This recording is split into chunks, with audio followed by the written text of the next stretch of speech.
Okay, so to the guy who was wondering how to do this on 185S, like how to check your pulse generator gap and your ignition timing on any of these horizontal or vertical Honda engines.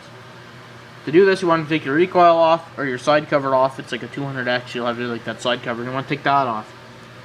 You want to align the fire mark here. You can see.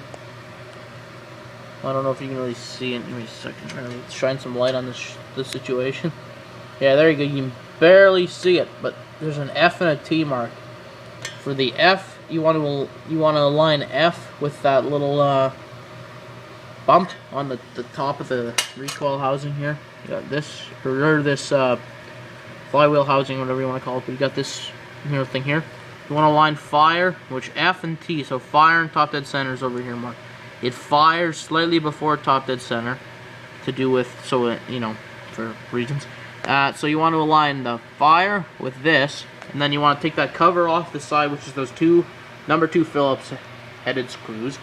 You want to make sure your pulse generator is aligned with the pickup. This, from now on, I'll refer to as the pulse generator. This is the pickup. So you want a pulse generator, you should be able to rotate it. You want to rotate it this way and then let off that way. That's your advance, so it advances it. If it's like moving fine and it goes back on its own, and then everything's good. So say if your pulse generator is like really not aligned, like your pickup's like over here or something, you loosen this one and you loosen this one, and then you move the whole ring. Say that you want to gap it, you take a piece of binder paper and you fold it over once and you stick it between this and the pickup, the pulse generator and this pickup here. You put it in there. And this has to be snug on this with that piece of paper in there.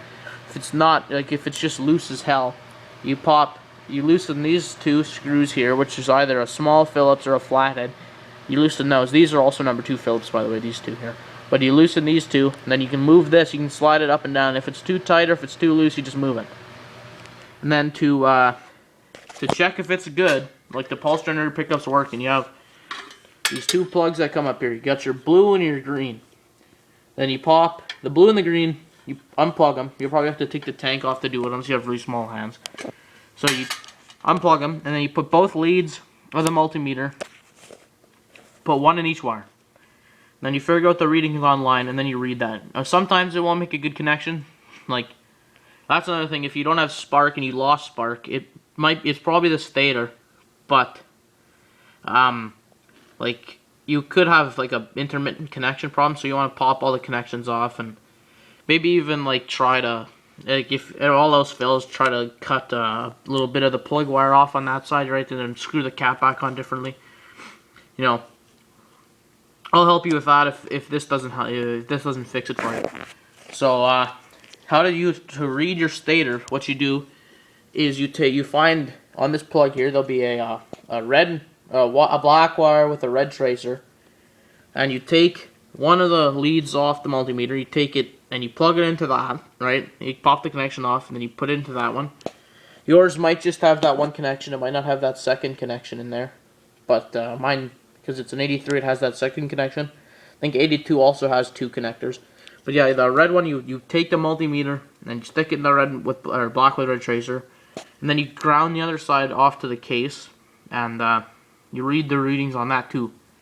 Don't pull it over while you're reading it with a multimeter. Someone said it could fry the multimeter. I haven't confirmed that or not, and I don't want to confirm that.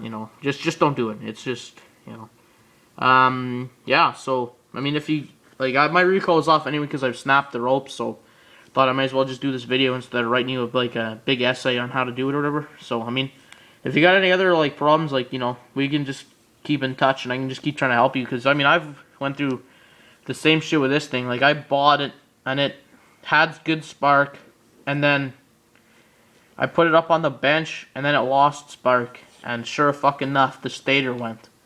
I was pulling it over and it wasn't firing because the jets were clogged because I had a different tank on there and it was rusting it out. And sure enough, I changed stators, fucking perfect spark. So I mean, it's probably just the same. You're probably having the same problem I did. I changed everything but the stator, still nothing. Then I changed the stator because I was like, oh well, I don't see how the stator could go bad. It's just some windings around some, copper windings around a magnet. But they can go bad when you least expect them, man. I mean, I've seen some that are even intermittent, so, I mean, if you already changed the CDI box, that's usually the big one. Like, I've seen CDI boxes go, like, intermittent. Like, sometimes they work. If they get hot, they don't work. If they're cold, they don't work, you know.